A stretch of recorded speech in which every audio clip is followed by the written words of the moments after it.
Hi everyone, my name is Charlie and today I have my May book haul.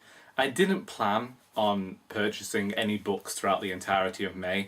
I actually wanted to just stick to reading all of the stuff that I have on my shelves and trying to get my pile of unread books somewhat diminished. And instead I decided to purchase 81 books.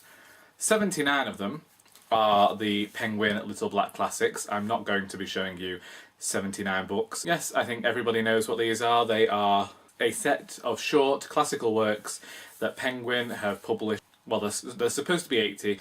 I'm only missing the one by D.H. Lawrence, and he's D.H. Lawrence, and I don't really have an interest in reading his work, so I think we're okay here. I saw that they had Jane Austen in here, and Jane Austen is a writer whose work I really can't get into, so I want to see how I feel about some of her shorter works, the same for some of the other writers that have short classics here. So yeah, I don't know, some people seem to enjoy them, and I like jumping on bandwagons. The next book we have is Winter at Death's Hotel by Kenneth Cameron. This book is a murder mystery where the main protagonist is Arthur Conan Doyle's wife, Louisa. Arthur Conan Doyle famously wrote the Sherlock Holmes series, and I really enjoy reading crime novels, and this one seems to have three main female protagonists who all seem to be related to history in some way. I thought it might be interesting to read. I also bought this under the guise of me reading it, and then when me and my mother eventually go on holiday somewhere, I can force her to read it and we can discuss it like we did with The Monogram Murders by Sophie Hannah. And really that was just the perfect excuse to purchase a book. Next I have Days Without End by Sebastian Barry. A lot of people on YouTube were recommending this book last year, and there seems to have been something of a resurgence, so when I saw that it had come into the shop and I could buy it for £1, I immediately jumped on it and bought it. So yeah. I'm not really sure what it's about, apart from the fact that there are two men who fought in American wars. There is some element of a gay love story and an Indian girl who kind of brings them together.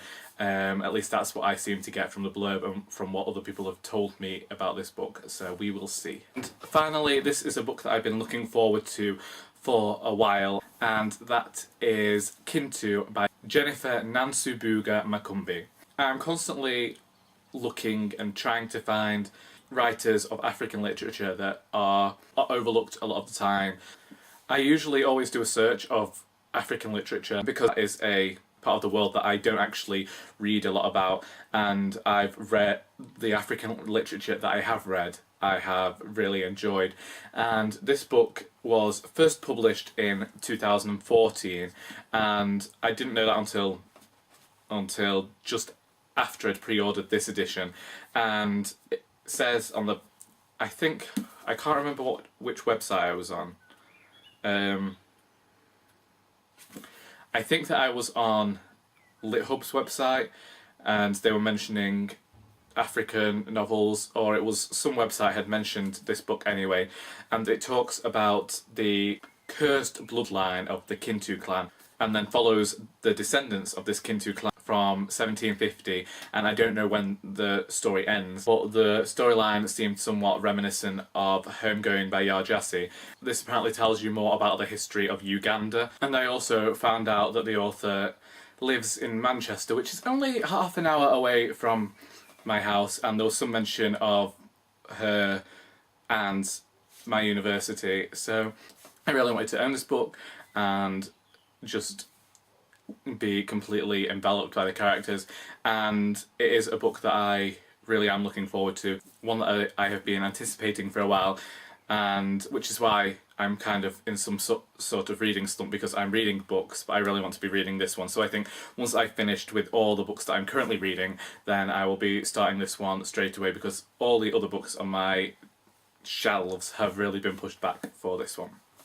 So really there's only 4 books up there, but we know that there are actually 82 books for me to read now that weren't there at the start of this month. But really, I feel like if I keep all of the Little Black Classics in a box, that they don't actually count. They're not going to be on these shelves, so I don't have to worry about reading them immediately, because there is no way I'm going to be reading every single one of these 79 books by the end of this year. I know that, you know that, we're not kidding ourselves. I really want to try and have no books unread on my shelves, but we know that that is never going to happen, because that is the curse of book collectors. Yes.